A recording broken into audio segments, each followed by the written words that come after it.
and then I will take up a few standards on auditing in detail, which will form part of our execution, and then we have case study. So this is the brief of our today's scope of the presentation.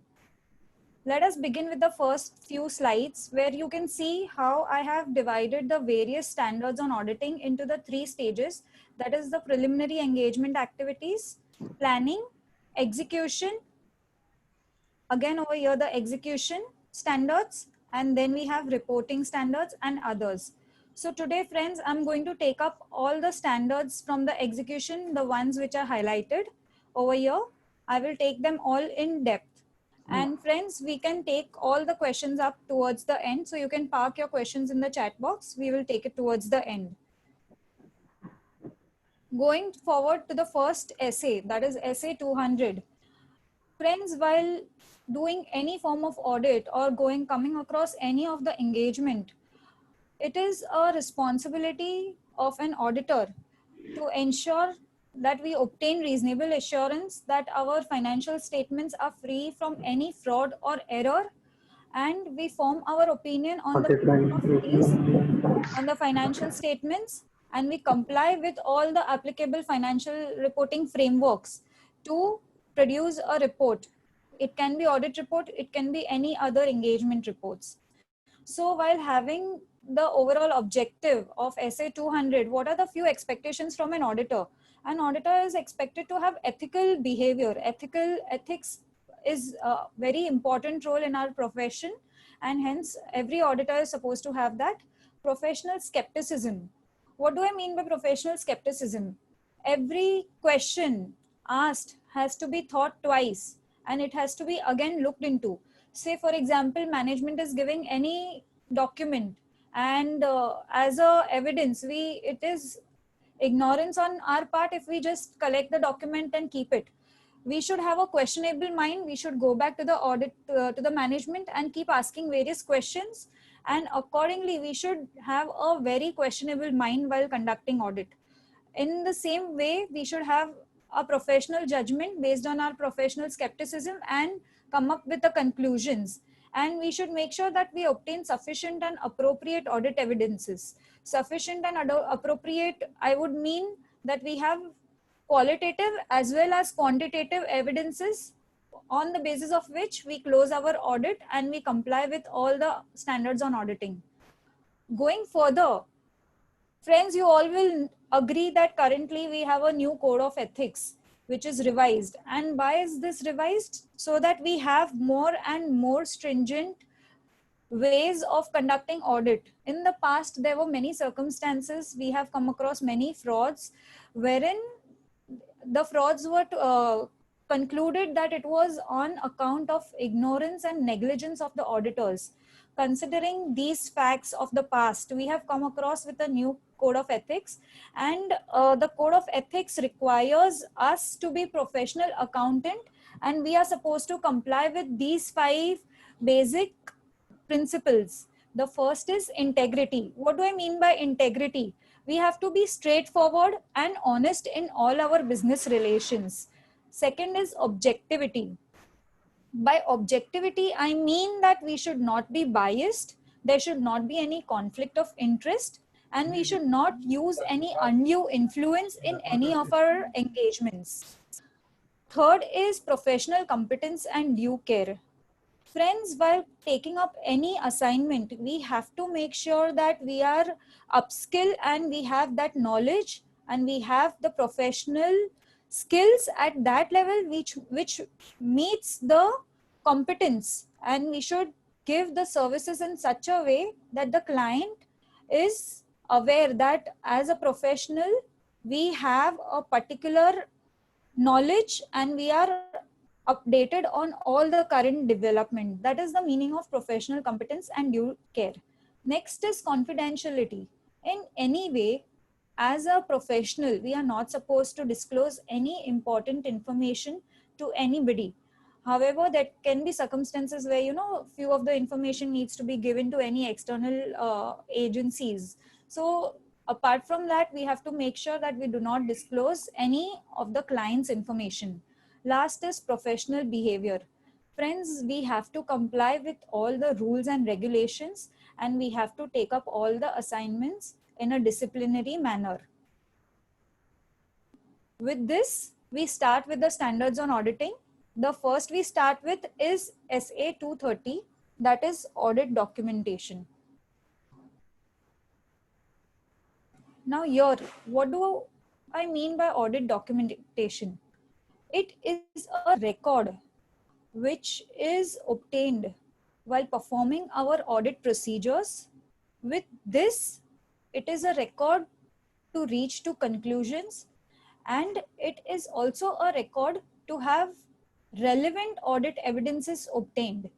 Audit documentation can be saved in any variety of forms. However, I will suggest everyone to have the 3 stages, that is the planning, execution, and the reporting stages. And on the basis of these 3 stages, we have our documents in the file. Why is it important to have our documents saved in the particular format? Is for easy retrieval. Now, if we have any external agencies like say peer review, or if you have a QRB, or say NAFRA or FRRB, so while having external agencies asking for these documents, it becomes really easy to retrieve them and submit it to them. And now, what is the purpose of audit documentation? Why is it so important? Audit documentation gives us an evidence while planning and performing any audit. It helps us, as I mentioned, for any external inspection as well as quality control reviews. It also helps us to achieve our audit objectives. It assists us in supervision and direction. And lastly, it helps us to record matters of continuous significance, and it creates accountability. Friends, while we perform our audit, you all will believe that many of our files are weak. We don't document all the documentations required. We would just inquire with the management. However, it is really important to take the pains and to document, because any work that is not documented would mean the work is not done. Hence, it is utmost important to document each and every audit evidence obtained. It can be audit evidence through inquiry, or it can be while performing other necessary auditing steps. Now, audit documentation can be classified into permanent audit files and current audit files. What are the documents that go in a permanent audit file? It can be our engagement letters, MOA, AOAs, all the partnership deeds, or any other structural changes, any legal documents that we feel that are to be maintained for a permanent record. It can also be the laws and regulations in which the company operates. So all that will be classified in our permanent audit file.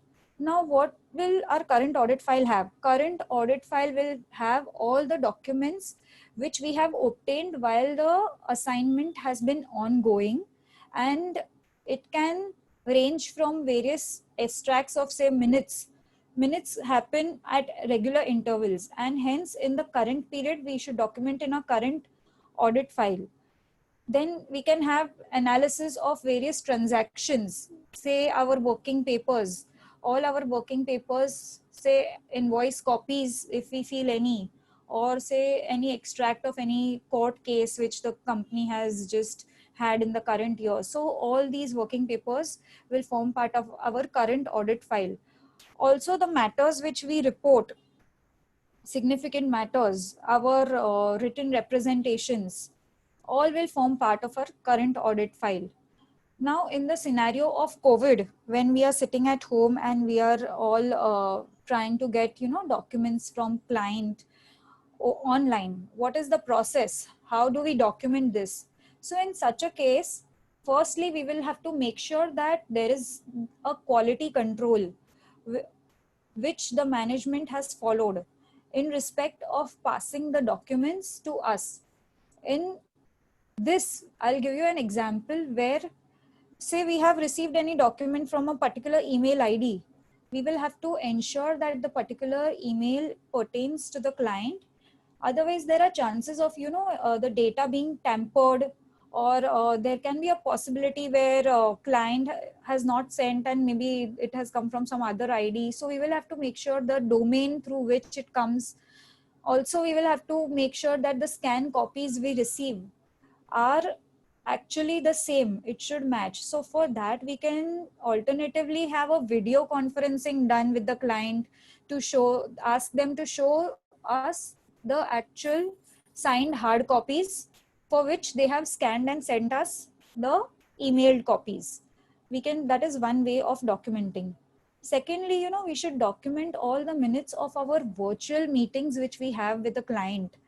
So this will help us form a important part of our COVID-19 audit procedure. In this work from home scenario, there can be a possibility where the client mentions that the files are huge and hence we will not be able to send it over an email. However, we will have to again document this as a limitation, that we have not been able to obtain all the documents from the client, and necessary documentation will have to be done. As an alternative, we can ask the clients to just courier a few of the thing, or we can ask them to give uh, all the documents at a later stage. So this forms part of our COVID-19 procedure for documentation. Next we go on to is SA 320 materiality. Once we have a few documents in place, what we do while executing our audit, that is audit materiality. What does our audit materiality mean? It means misstatement due to any error or fraud which we come across during our audit procedures. So materiality can, if in individual or in aggregate, it can influence any financial decisions of the users who use the financial statements. And hence, there plays an important part where we need to determine a materiality level. For say, first initial, we'll have to do it for an overall financial statement. That is called as planning materiality. What is planning materiality? It is the maximum amount by which the auditor believes that the financial statement could have been misstated. This materiality can, of course, undergo a change at a later point of time, which I'll come across at the later slide.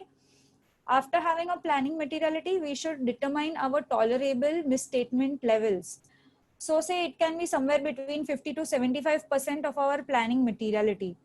Then comes the last stage where we evaluate our audit findings. We have, say, performed all our audit procedures and we have observed that our materiality levels have been matched. If it matches, then fine. If we find any other misstatements, then we will have to ensure what is the aggregate amount of misstatement from the accounts. We will have to get it compared with our planning materiality, and based on our audit evidences, we may have to again change our materiality and perform our procedures or revised procedures to ensure that there are no other misstatements.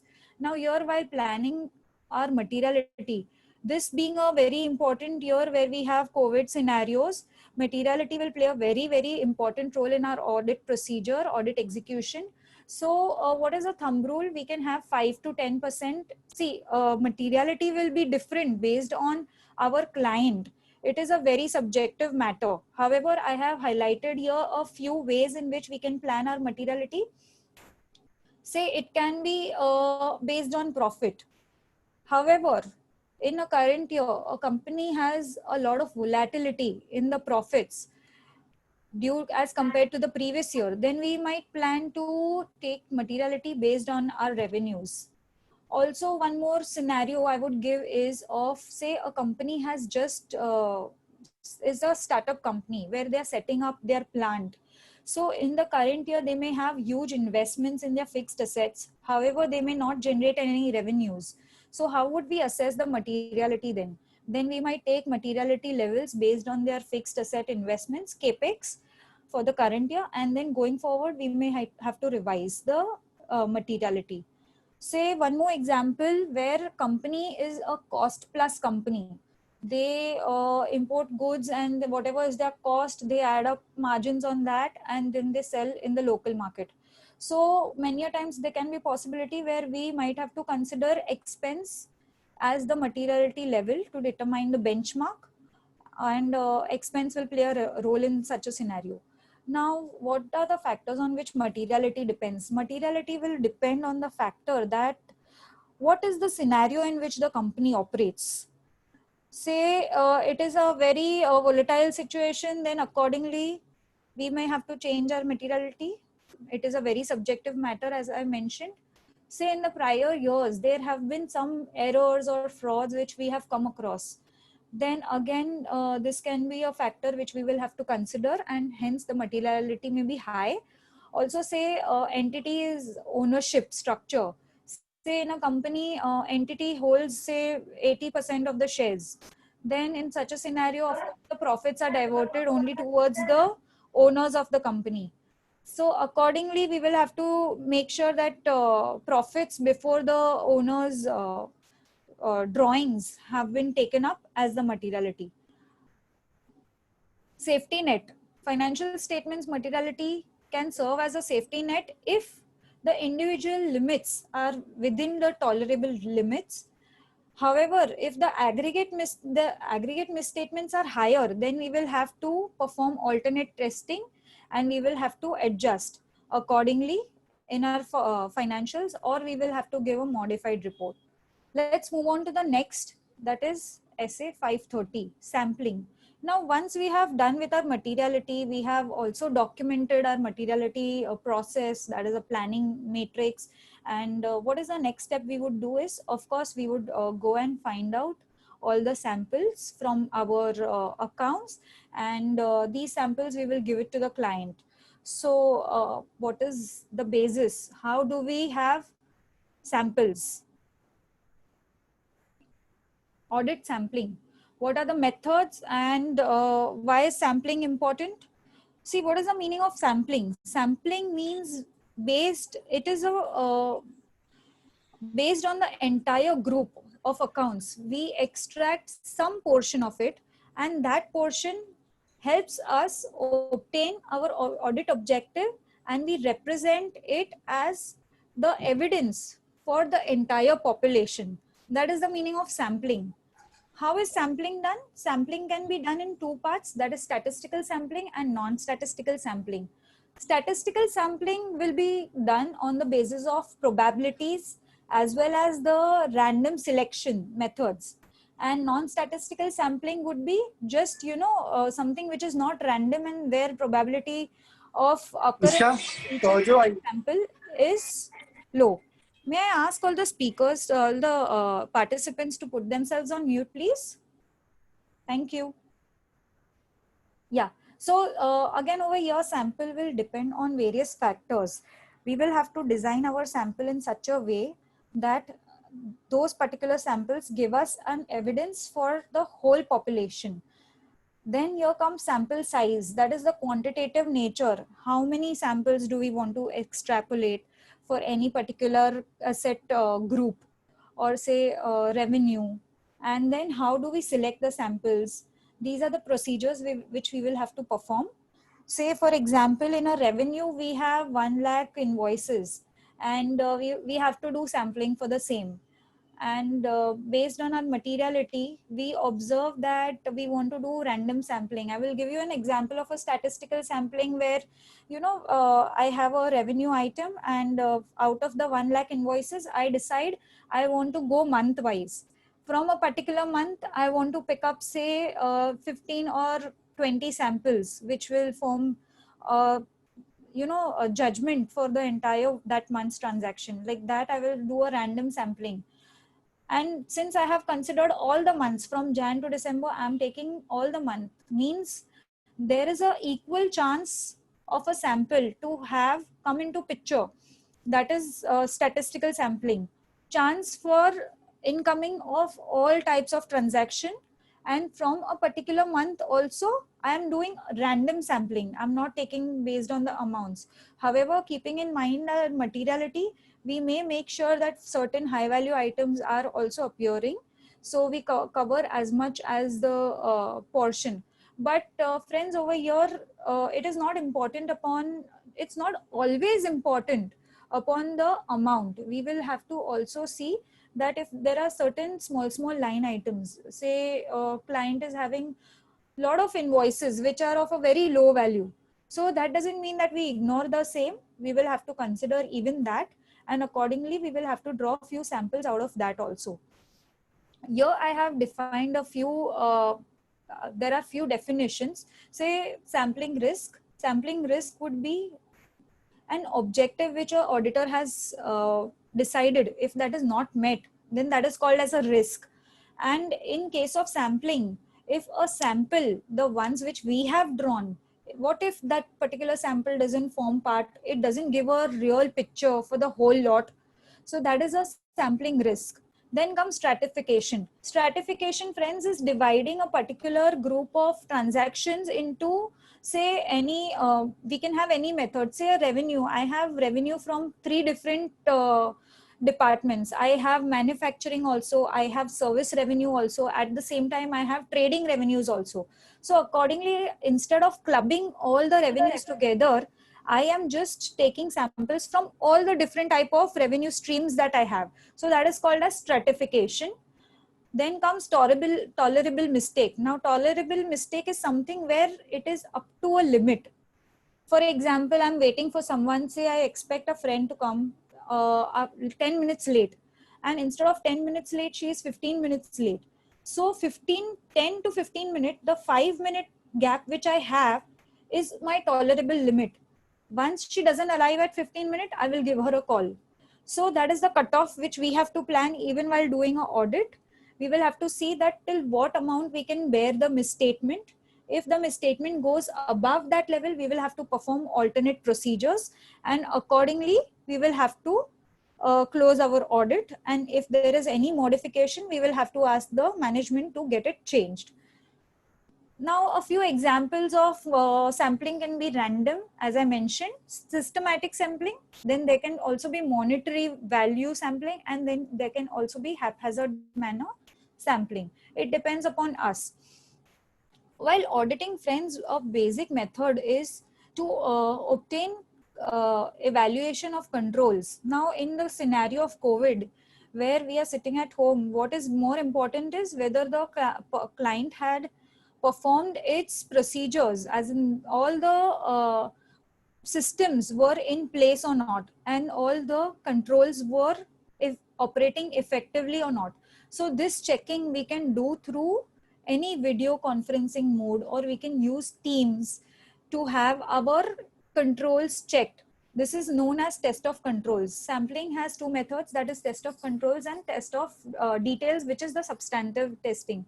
So if we are comfortable on the controls, then we might reduce our sampling for the substantive procedures, and accordingly we can close for the current year, and we can work efficiently rather than having a whole lot of samples asked from the client. We can check on the controls, and accordingly we can have our other procedures done. Let's move on to the next, that is audit evidence. Now, what is audit evidence, and why do we collect this? Audit evidence is a design and perform audit procedures in such a way that we have sufficient appropriate audit evidence, so that it enables us to draw conclusions of a particular audit and we form opinion on the same. Now, from where do we get these audit evidences? Audit evidences come from two parts. One is our accounting records, and second is any other information. So it can be, we can go through the minutes of meetings held by the company. This may help us gather a lot of audit evidences that what is the progress the company is having. Similarly, we can have audit evidences in a qualitative and a quantitative manner, that how much of audit evidence is enough to form our opinion and close the reporting. So that is again a quantitative and qualitative aspect of audit evidence that we have to check while doing our audit execution. Then we also have to keep in mind the reliability and the relevance. Say we may have 10 or 12 different audit evidences, but we will have to perform our professional judgment to place reliability and relevance on which audit evidence will help us gather SAE. So accordingly, the procedures which we have to form for audit evidence will be inspection. Example of inspection is we go and inspect any books or say any registers, and then we see what are the transactions that the client has done. Observation will be, say we are in a manufacturing unit where we go and observe that what is the process, how is the company manufacturing, say what is the time taken to manufacture a particular good. So that will help us to obtain audit or evidences through observation. Confirmations. So confirmation we will seek from third parties, which I will cover at a later stage. Then what is another mode of audit evidences? Recalculation. For example, PF workings, ESIC workings. We will ask the client to give us the data. We will recalculate the entire amounts, and then we will check whether the calculations done by the management was correct or no. Then reperformance. Your reperformance, one example that comes to my mind is of a, say any software. Client is using a salary software to generate, client just feeds in the number, say everything is automated, where machines, there are punching machines where the time in and time out has been punched, and accordingly all the process has been done. So in this systematic procedure, what we may do is go back to the client, create a dummy employee, and we may check how the performance of the entire software is working. Whether is it giving any error. If there are any errors, then we will have to do again a substantive procedure and find out whether there are any chances of misstatement. This is how we might want to, reperform any particular audit procedure. Then comes analytical procedures, where we are using a lot of permutation combinations and checking whether the data and the evidence given by the client supports or it substitutes by using these alternate audit analytical procedures. Then last comes inquiry, where we may inquire with the management or those charged with governance on various matters, and this is how we may obtain audit evidences. Friends, here you would want to make a note that inquiry alone cannot be trusted as a audit evidence. We will have to go deep dive into each and every transaction and find out for ourselves whether the data given by the client, can it be relied on. Say for inquiry, a client has mentioned something, so we will might have to do any alternate procedure and gather our own audit evidences. In COVID scenarios, we have had various problems. Vouching में difficulty आया कभी कि अभी ये calculation कैसे करे, client के side से कोई अवेलेबल नहीं है हमको बताने के लिए. In such a scenario we will have to ask the management to please provide us enough data so that we form our audit evidences and accordingly conclude. If there is any doubt that a client is not cooperating over the audit evidences, we are not having sufficient amount by which we reach the comfort levels, then we will have to give a note on the same. That is, we had a scope limitation of our scope, and accordingly we will have to mention in our audit report on the same. Moving forward, what is most important here while performing audit procedure is assertions. One example I will give is, say, assertion for inventory. While doing inventory checking, we will want to check the completeness, whether goods stored at various locations, are they covered, as in are they all accounted for. Existence will be the physical inventory verification. Then we will want to check accuracy, as in terms of, say, the measurements that the client has given. We will want to see whether the amounts have correctly been booked in the system. Valuation, where we have NRV method or the cost method, so we will have to use our judgments over here. Obligation will not form part of inventory, it will form part of any other liabilities. And last comes presentation, that say how we have presented in the books, whether raw material have gone in the raw material and WIP has been in a WIP, WIP has been classified as WIP, or has it been converted into finished goods? All these are the judgments which our auditor will have to do while testing. Next comes 501, audit evidence, where there are certain specific items which the standard on auditing have covered. This is one of a very important standard considering the COVID scenario. It covers three major items of any client. One is inventory. Say we are doing audit evidence, we are trying to vouch the inventory, and we want to do a physical count for the inventory. However, due to the COVID, we are not able to visit the client's warehouse or a go down. So what are the alternatives we would do in such a scenario considering COVID? In such a scenario, the standard says that we have to perform inventory count at the closing date.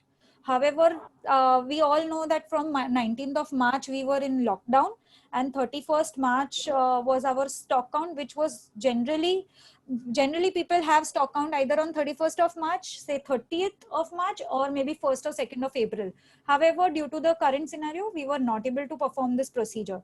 Now, what is the alternative that the standard says? Standard says that you have to perform this procedure of inventory count on any other alternate date. What can be this alternate date? This alternate date can be, say, 1 month later to the closing date, 1 month prior to the closing date, or any other date as decided by the auditor and the management, where the auditor will try to go and visit the plant and take the inventory count. Then what is the procedure after taking inventory count, say on 31st of May? Then we will have to do a roll backward. We will have to calculate everything going back. Let's say if in the month of April and May, X amount of goods was sold and purchased. So accordingly, we will have to make a reconciliation, and we will have to arrive at the figures as on 31st of March. This is the alternate procedure which an auditor will do. Another alternative to this is we can appoint external auditors who are located in the local places where the warehouse or godowns have been placed. We can ask these auditors to go and do the stock count. As see, we have difficulties currently, the trains and all are not working, so even now doing a stock count is difficult.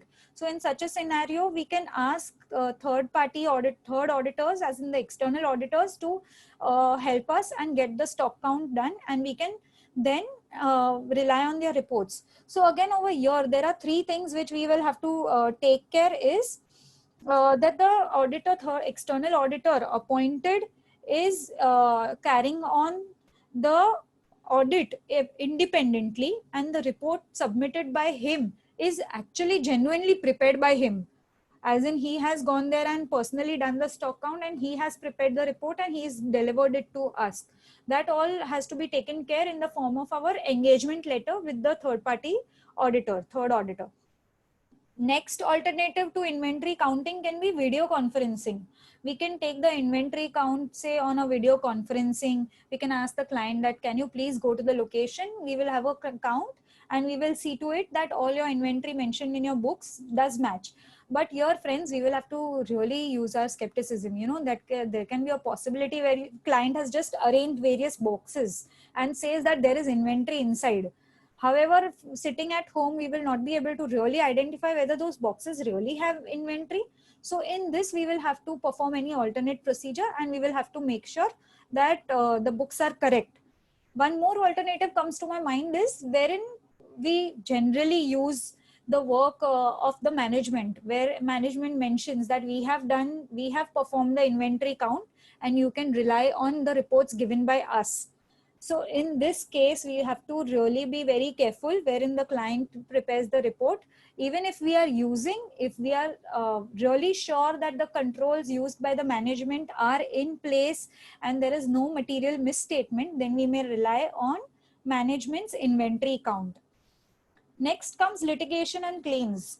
In the COVID scenario, there can be possibility that there are a lot of litigations and claims which the management has come across, or there can be some claims which might have just closed down during the year, or new claims have come up with. So all this verification can be done by going and inquiring with the management to provide the same, or maybe the third party, say those charged with governance, we can go to them, we can ask them. But I'm sure it is going to be really difficult to obtain details of all the litigations and claims. So say if any company which is on a large scale and they have some external agencies working on them, so in such a scenario we may go and get confirmations from them, say the lawyers. Then we may have to go and get confirmation from such external counselors and lawyers. Alternatively, we can, simple process, we can just scan through the legal and legal expense ledger appearing in our P&L accounts. While scanning through, we may come across some transaction which looks fishy, or where you want to have certain further information. You might be thinking, अरे यार ये 20,000 का payment हर महीने जा रहा है, पता नहीं क्या है, कुछ लग रहा है कि कुछ केस चल रहा है. There is some legal case which the company has faced. So we may have to go back to the management, ask them to provide us the details. This is the alternative step which we have to perform.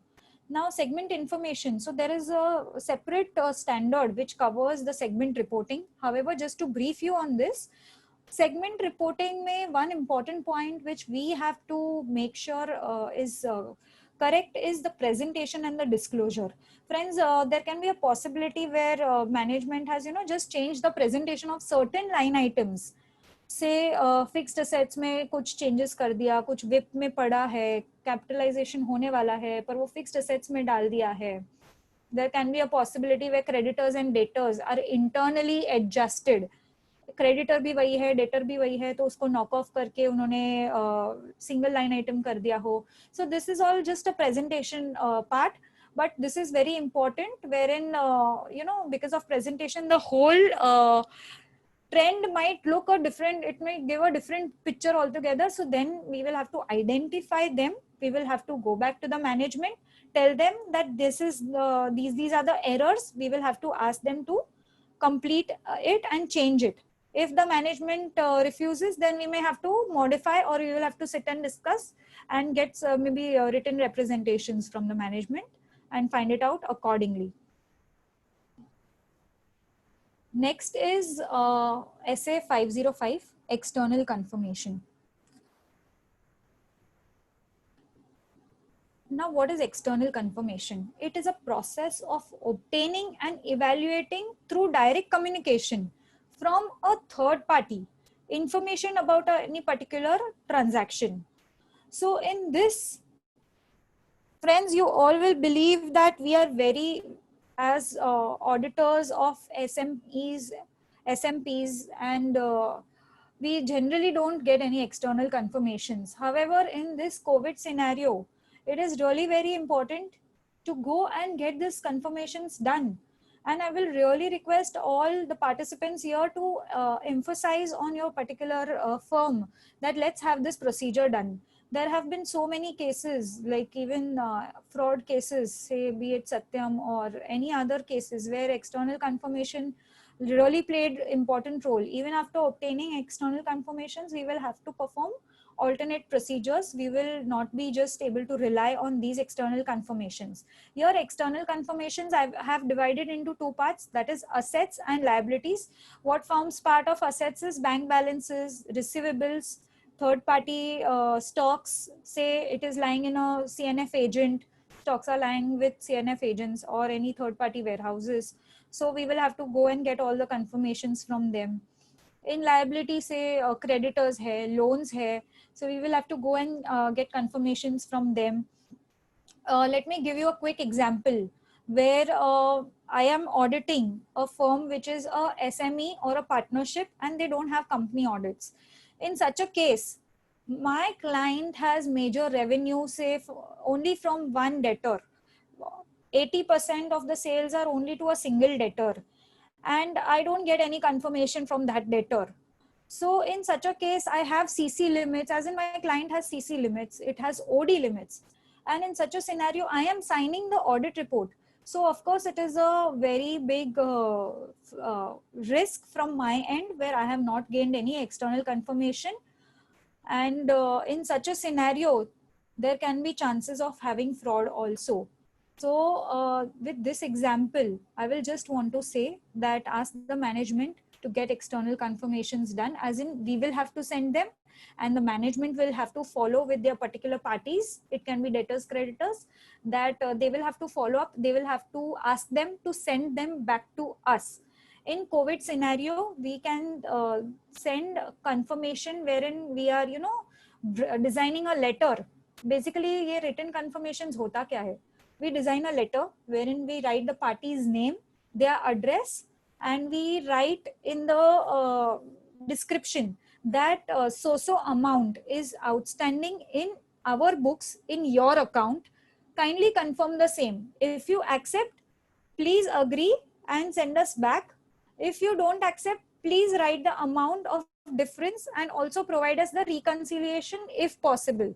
This is how we may send a letter to them, and we would wait for them to reply back. Now there are two types of confirmation. There can be positive as well as negative. So positive confirmation, generally everybody uses this as a document evidence. Negative confirmation ज़्यादातर लोग नहीं use करते हैं. What is negative confirmation is where we ask the party to reply only if he disagrees and not to confirm if he agrees. So after sending these letters or the emails, what we have to do is we will have to follow up. We will have to make sure that these external confirmations come back to us.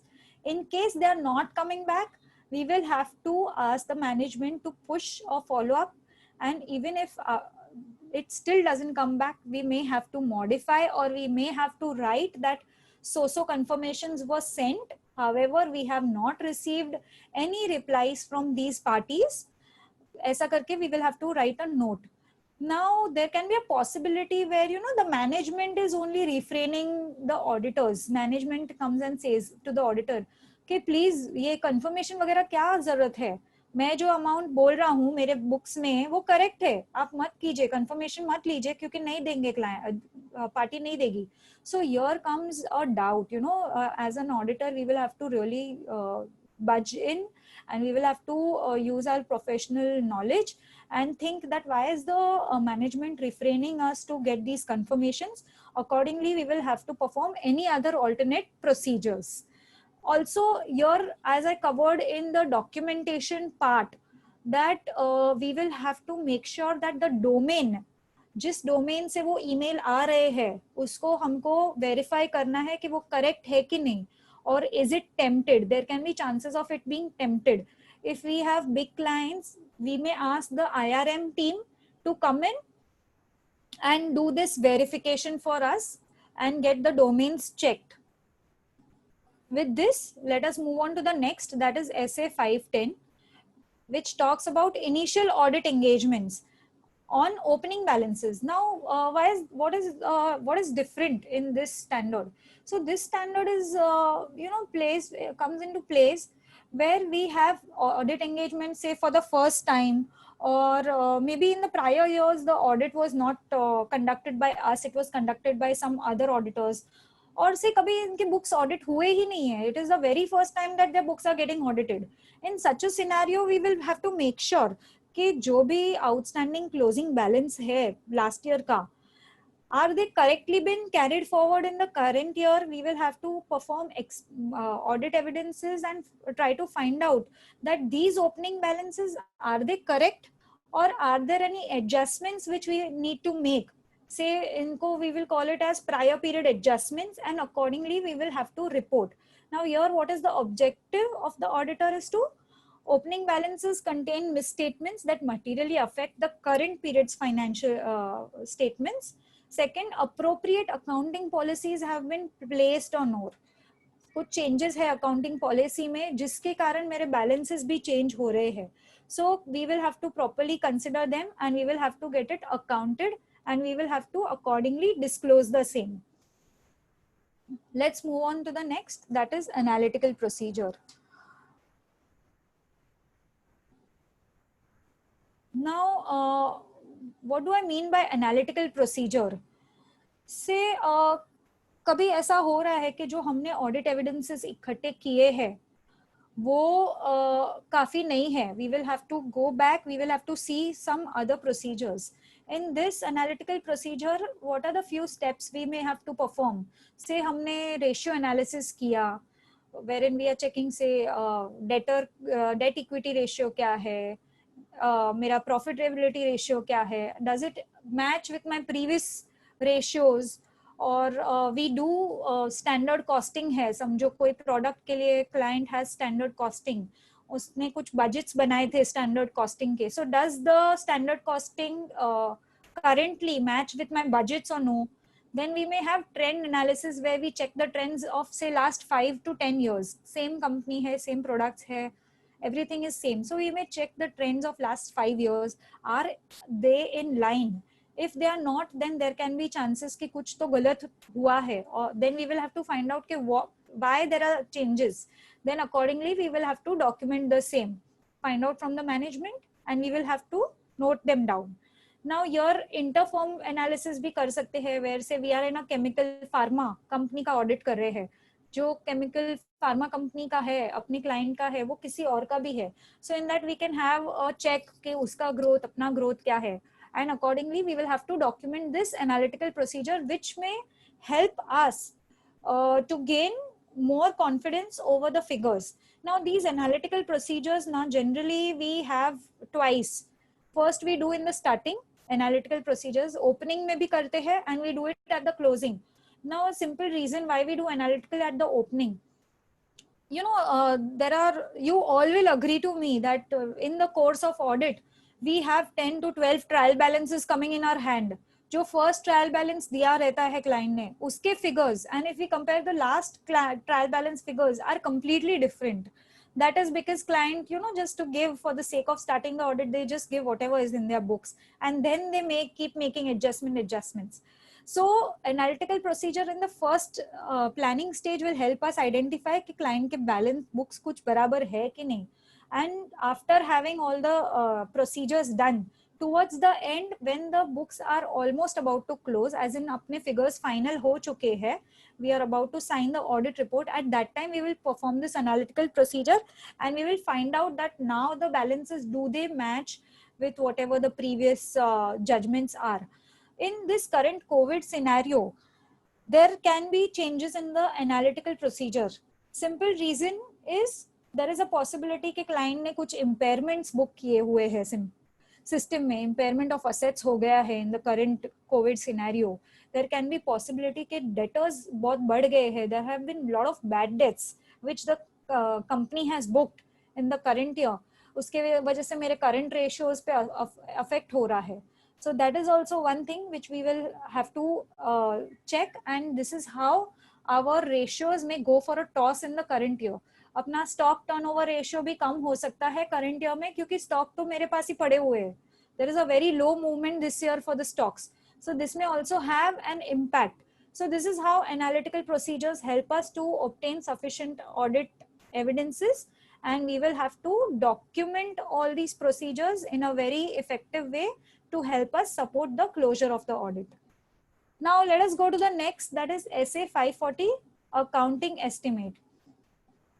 Friends, I'll ask you a question over here, that what is important over here? What is more easy? Is it obtaining evidence record, as in checking a transaction based on evidence, or checking a transaction based on estimations? Of course, over here, evidence के जो भी transactions है वो ज़्यादा easy होते हैं, and estimations are really very tough. So in this COVID scenario, there can be possibility where we have got any third-party valuations done. For example, gratuity valuation, leave encashment valuations. We have got these done from the actuarial teams. In such a case, we will have to check what are the controls used. Say what is the method adopted by the management, what is the model which the management performs for having these estimations done. What are the relevant controls? Say इसमें timing आता है, recognition of say leave encashment, gratuity का recognition है.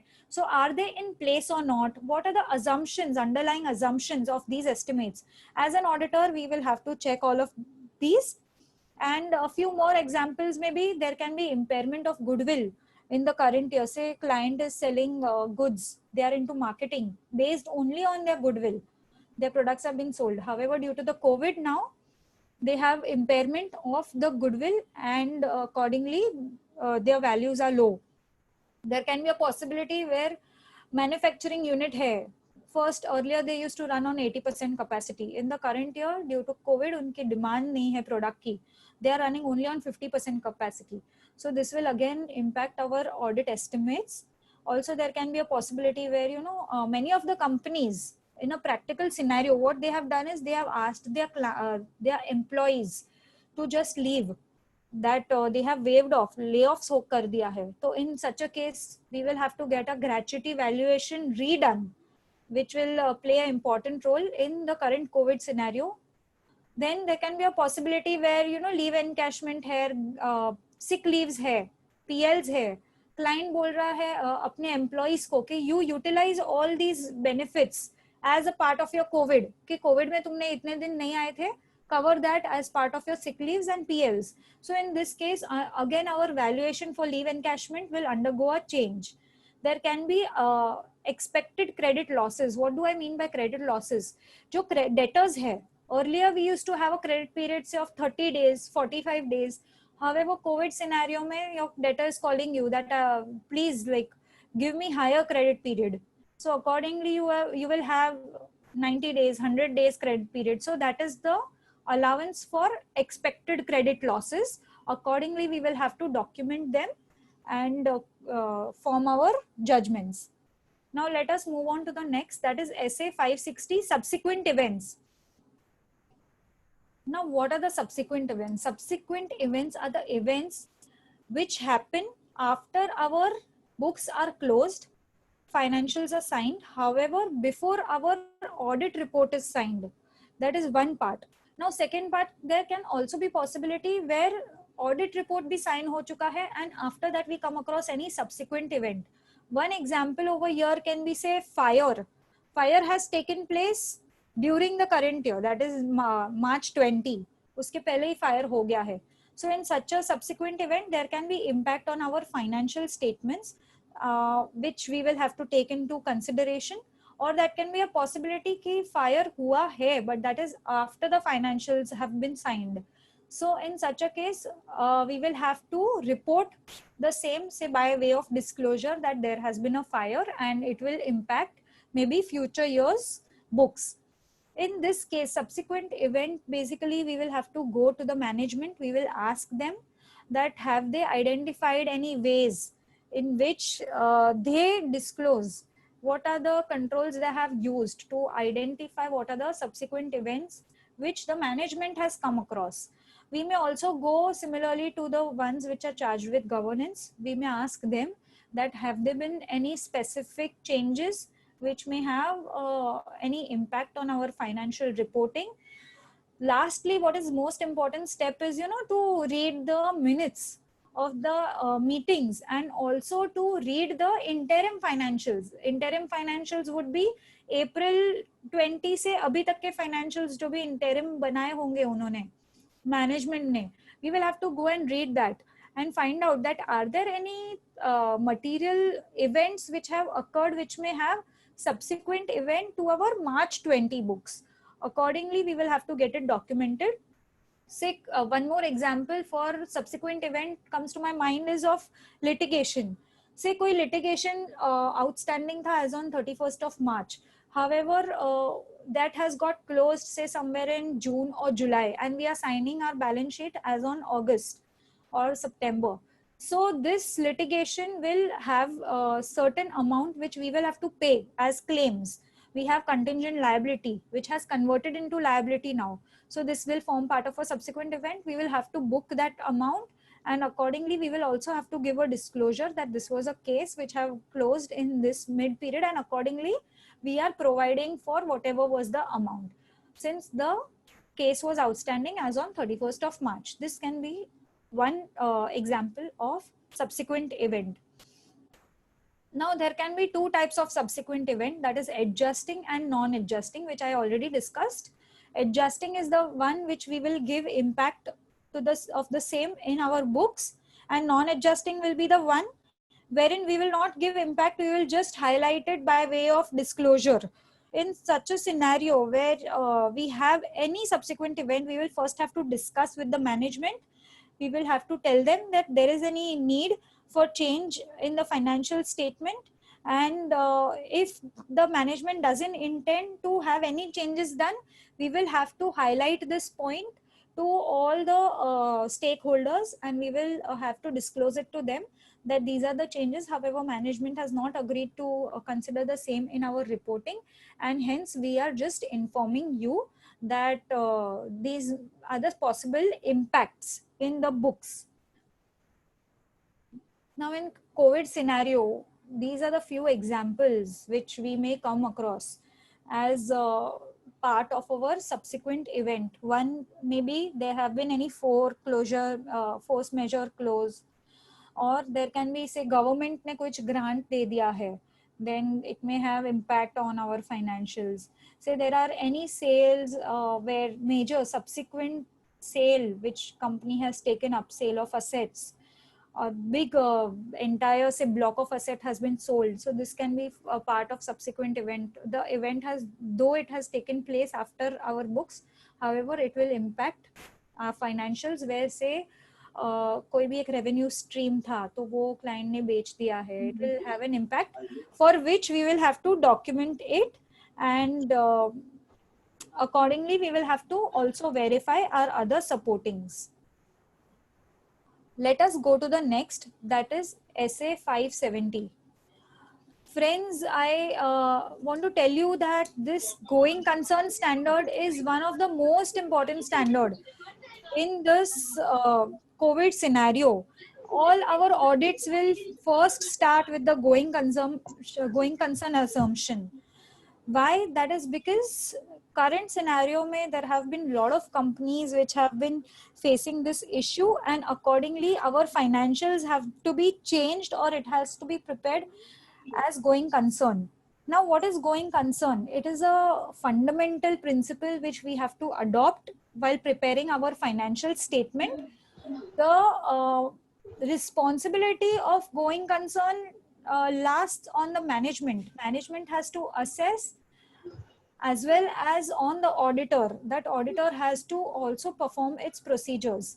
Now, in this case, management will assess. You have to inquire with the management that have you assessed your going concern assumption, where management has to rely on the degree and the uncertainty from the outcome of any event, or there can be a possibility that going concern assumption has come into place due to the size and complexity in which the entity operates, the nature and conditions of its business in the current scenario.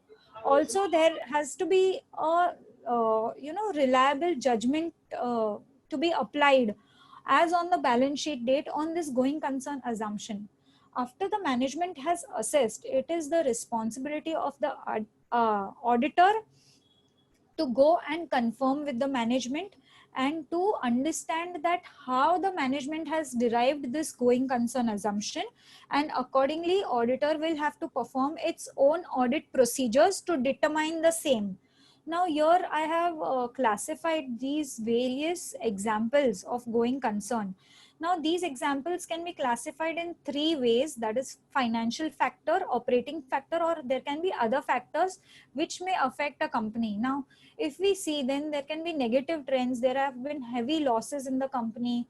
There have been negative cash flows. Say the financial ratios have been adverse, then of course it is a matter of going concern. Say the creditors have been the company has not been able to pay major of its creditors since long. This can also be a possible reason. Then there can be possibility where company is not in a position to repay its loan since quite some time. Here again, auditor will have to think from a going concern perspective. Now there can be operating changes where the company has lost any major KMP, or say the market share in which the company operated has reduced. Say abhi company is ready to, one example, company is ready to operate, उसकी production करना चाहती है, but उसके product के लिए उसके पास labour ही नहीं है, there is no worker to come and work for the production, then how will the company survive if it's not producing? Company तो बोल रहा है कि मैं गोइंग कंसर्न हूँ, but then as an auditor it is our duty to see the underlying assumptions and to analyze that on what basis the company is claiming to be going concern. Now there can be other factors, say there have been changes in laws or regulations, say कोई product है which we manufacture and we export, तो suddenly government ने export ban कर दिया है due to this COVID scenario. So of course the company has to take a big hit, and there is a future uncertainty that as to when this COVID scenario will end, and because of that the company is not in a position to have revenues. So this is a major going concern hit which the company will have to take. There can also be a possibility where company has come across a very huge liability, as I mentioned the example of a case been settled, so company has to pay huge funds. In such a scenario, again the going concern will play a very important role. Now what is the impact and how as an auditor we have to go and ask the company and find out on the various going concern aspect is, say there is a preliminary assessment which the management has conducted. So we will have to go and ask them that what is the preliminary assessment that you have done. Then after having the preliminary assessment, we will have to ask the management that how has this affected your cycle, say maybe your production or the supply cycle, how has it affected? Then based on these events, we will have to have significant doubts in place, and then we will have to ask the management that how does it expect to revive back, what are the action plans, what are the risks that the management plans to mitigate, and what are the other financial difficulties which they are facing. Based on all these assumptions, we will have to place our going concern assumption. Now over here, if you friends all agree, say a travel agency in the current scenario, pura travel industry band hai. In such a scenario, of course, there are chances that a travel company is a going concern. Of course, they all have overheads on their head, whereas their revenues are zero currently. So your SA 570 will play a very important role. Let us go to the next, that is SA 580, written representation. Now, what are written representations? They are statement by the management provided to the auditor to confirm certain matters. Here, we take evidences, say, in two forms, oral bhi lete hai as well as written bhi lete hai. In this written evidences, written representation is one of the evidence which will support all the documentation. However, we have to make sure that we don't rely only on the written representation given by the client. Say for inventory, हमने inventory count नहीं किया है, client ने भी नहीं किया है. So only gaining written representation from the client that the inventory stated is appropriate XYZ will not work. This is not a complete audit evidence, and hence we will have to perform alternative procedures, and we will have to get it documented. Now for these written representations, we have to go and ask the management, what is the management's responsibility? Written representations are given for, say, preparation and presentation of financial statements in accordance with applicable framework. Then information provided by the management to the auditor is in agreement with the engagement. Then one more management written representation would be description of management responsibility as per the terms of engagement. से जो भी finance है, accounts है जो management ने बनाए हैं, are they in line with the financial reporting framework? We may obtain as an auditor these generalized written representations from them. However, there can be other written representations, say any specific. One example over here would be मैंने अभी नया business चालू किया है, उसके लिए 2 years तक I am going to have my machinery installed.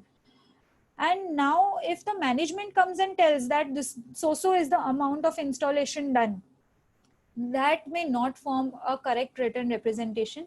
In such a case, we will have to go to the engineers or the technical person on the site. We will have to ask them to provide us the exact status, as in the exact stage of implementation in the written representation. So this is a specific representation which we obtain from the client. And friends, while obtaining written representation, we have to make sure that it is exhaustive.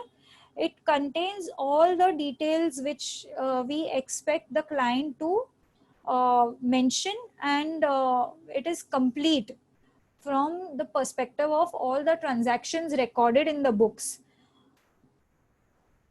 Now here a few examples of representation would be going concern assumption, subsequent event पे representation ले सकते हैं, fraud पे ले सकते हैं, significant estimates जैसे valuations है, we can take a representation on that.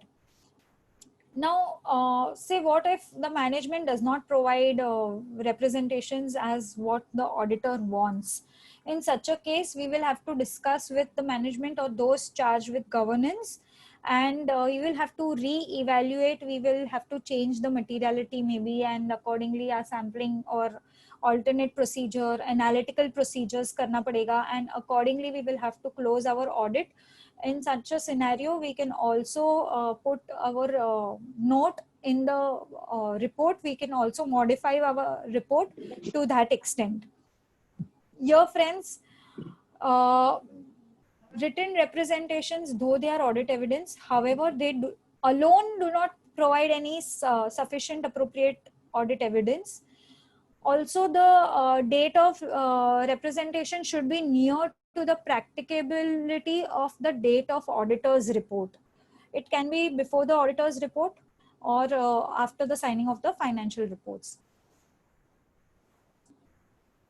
Friends, let us move to case studies. Here, if you see, I have posted a balance sheet. What can you identify from this balance sheet? Here, this balance sheet in the year 17-18 and 18-19, if you see, the company has continuous negative net worth, and in the current year, that is 19-20, it has a really high net worth which is negative. Also, we can analyze from this balance sheet that the fixed assets in the current period have become zero, and accordingly the company has made losses also. So this is definitely a case of going concern, wherein the company has sold all its fixed assets in the current year, and accordingly there has been a negative net worth.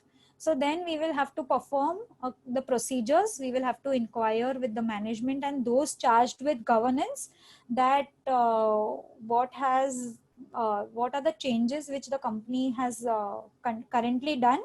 Are they on the lines of closure? Is the company wanting to close its operations, or what is it?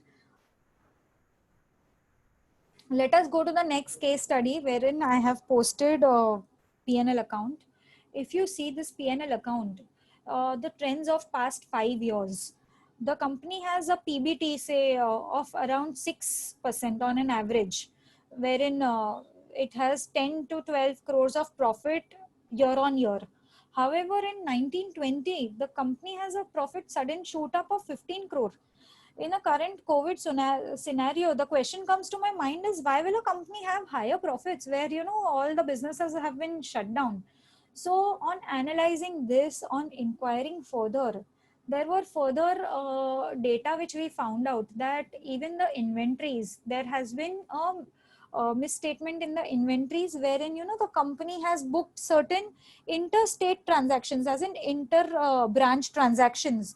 Company has recorded in their inventory, उसके वजह से inventory भी high हो गया है उनका, and purchases भी there have been certain goods outward, जो मतलब रिटर्न्स है, परचेज रिटर्न्स जो लाए हो रहे हैं मेरे स्टॉक में. स्टॉक वेरिफिकेशन में आई identified that there are certain stocks which have to be returned to the parties. However, the company has considered that as their own inventory. उसके वजह से मेरी inventories high हो गए हैं. My PBT has also gone high because of this. So certainly there are a lot of questions which came up.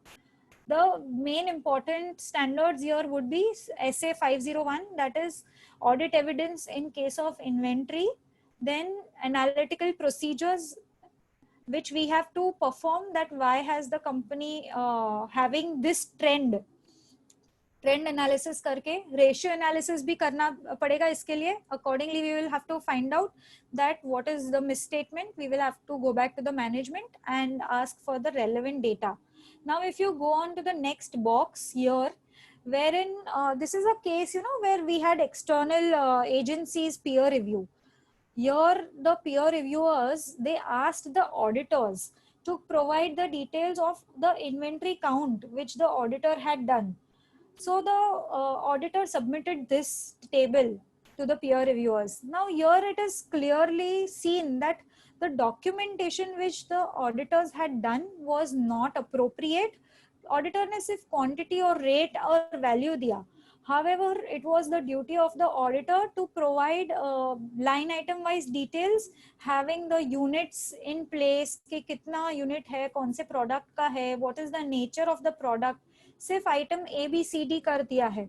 But what is the nature of the product had to be mentioned. Also the unit of measurements, are they liters or what is it, and accordingly what is the rate say per quantity. This is called as a weak documentation. So friends, here we will have to be very sure, we will have to be exhaustive and substantive in having our documentation in place, because when we come across any reviewers, say right now NAFRA has been taken up many of the audit cases, as in they are coming up with many reviews. And if you go to their site, NAFRA site, and if you read their documentation, as in the report which they have submitted, it clearly states that the auditors have been really weak on their documentation. Accordingly, I will request all of you participants to have a heads up in documenting, do further analysis, and always have a questioning mind while taking up any assignment. And being articles, it casts responsibility on us to have all of them in place before the closure and to submit the same to our bosses, and which enables them to have correct reporting done. With this, I conclude my session. If you have any questions, we can take it up now. Thank you, Meghna. It was really indeed an insightful session. I think you have covered the entire topic exhaustively, like under COVID situation, how to carry out audits. And now we'll take question and answers. There are few questions that have come up. The first is regarding, of course, you have mentioned it in your PPT, but again, if you would throw a light, like it was not possible to verify stock and cash balances as on year end. What are the questions or documentations that auditors should collect and, be rest assured? Thank you, Jinal. Here in this scenario, as I already mentioned, say inventory and cash count has not been done, and we are currently auditing. We can ask the management to have a stock count done now, since you may all agree that 3-4 months have been in the lockdown, and there have been very less movement possibly of the goods or the stocks. Or even if there is movement, we can always have a rollback or roll forward done. और if we have taken stock say earlier कि client ने पहले February में एक stock count लेके रखा था, and client says that this is my report, then we can have a control testing done. Accordingly, we will have to do a roll forward February to March. We will have to do a reconciliation wherein we take into account all our purchases and sales. And say February में नहीं किया हुआ है and we are currently doing, then we will have to perform this stage even now. It is possible for us to perform this stage step even now, wherein we take a video conferencing पे stock ले लेते हैं, or we appoint any external auditors. We ask them to go to the client's location, remote location पे जहाँ पे भी जो भी external auditors available है, we can have a engagement sign with them, and we can appoint them and we can ask them to perform this procedure for us. And even as far as cash count is concerned, we can have a cash count done now, and we will accordingly have to do a roll backward, and accordingly we will have to report. And if there are any limitations from the client's end, when client is not sharing the data, then we will have to take it up in the reporting part, where we modify the report, or we have a disclaimer that there was a limitation on the scope of the work of an auditor. that due to the non availability से कभी client के पास भी staff नहीं है तो client बोलता है मेरे पास staff नहीं है, so then we will have to mention that in our report by which we can have a exhaustive अपने end से we are safe that we have done this. However, even after this, we were not able to have a count done. And one more alternative we have to do is the analytics, as I mentioned. से कोई client है जो sales कर रहा है तो उसने मार्च में कितना सेल्स किया, अप्रैल मई में कितना सेल्स किया. We will have to have our other alternate procedures done to have the comfort of the inventory के से डेटर्स कितना रियलाइज हो रहा है, कितना पैसा आ रहा है. पैसा आया मतलब ऑफ कोर्स अपना वो गुड्स सेल हुआ है. So this is the alternative how we will have to perform. Correct. My second question is, till what time should we see subsequent event? Should it be seen even after signing the audit report? Yeah. So in this case, as I mentioned, there are two types of subsequent events. One is which has occurred after the balance sheet date, but before signing of the audit report. And the second is which has happened after signing of the audit report. So if there is any event which is before signing the audit report, we will have to check the interim financials, or we will have to check the interim minutes of the company from which we can draw, analysis कि कुछ हुआ है movement which may affect my financials prior to the March period.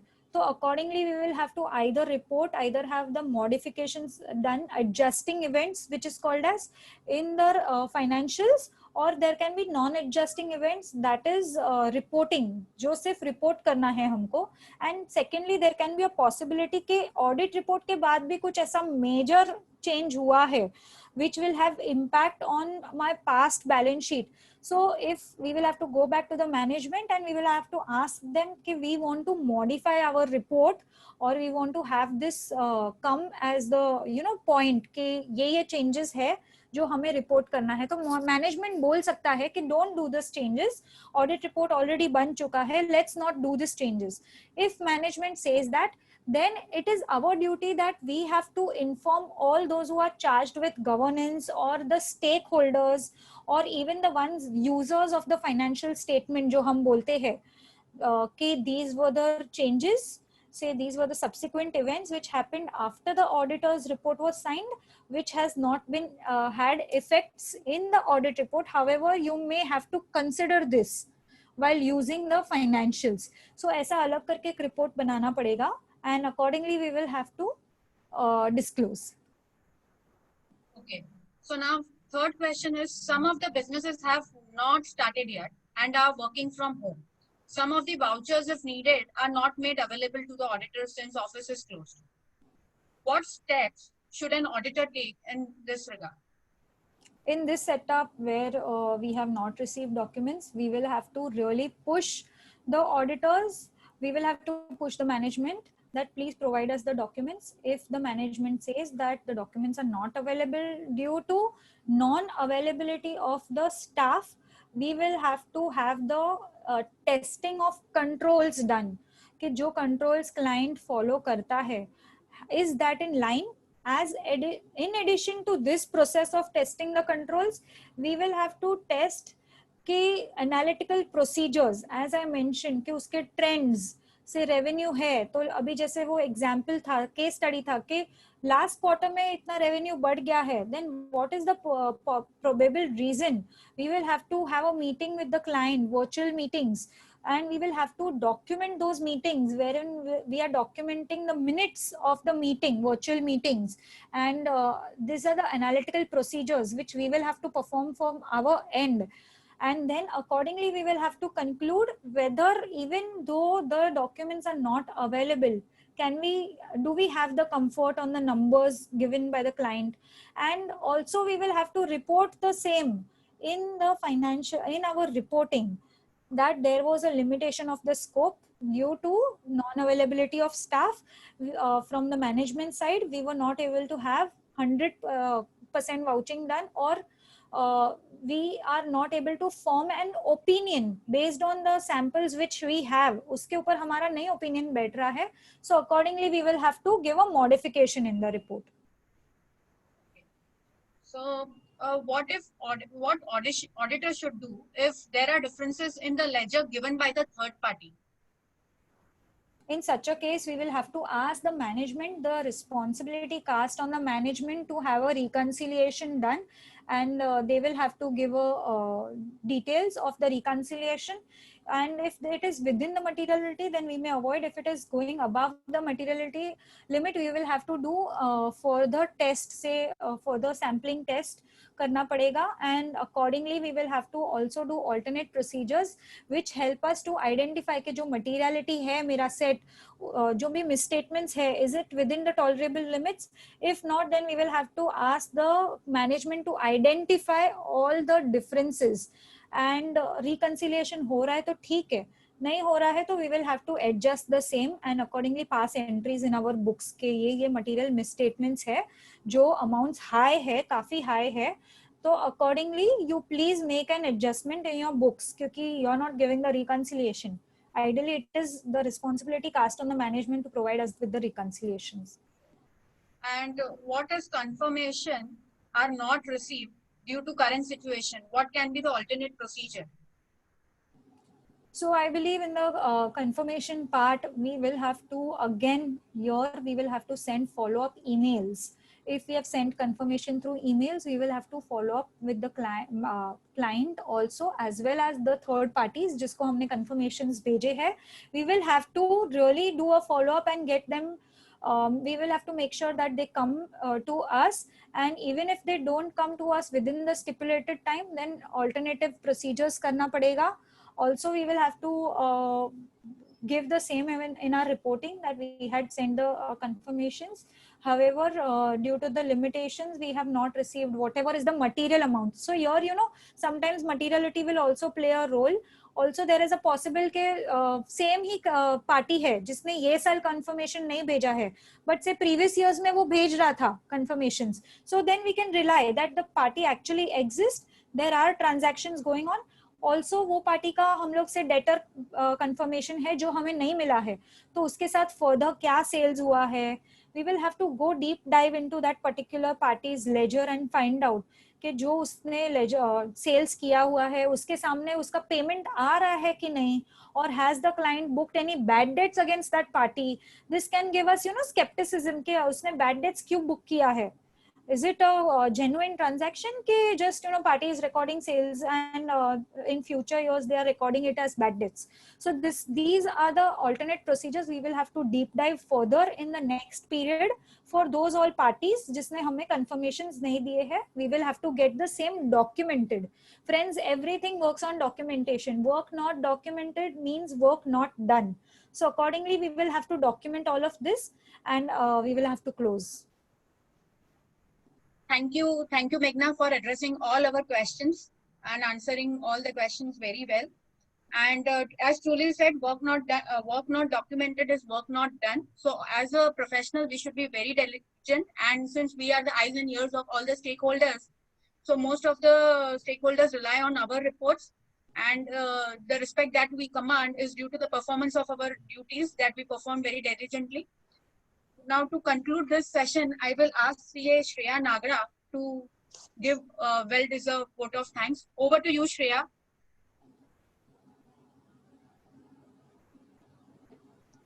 It's my privilege to provide hearty vote of thanks to CA Meghna Makra.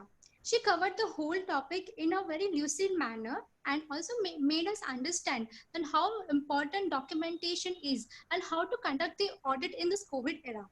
And also she kept the whole theory subject interesting till the end. With this, on behalf of CBSE Association, I would like to propose a hearty vote of thanks to CA Meghna Makra. Thank you, Meghna, for a wonderful session. Thank you. Thank you, Meghna, and thank you all for participating. Thank you. Thank you, everyone.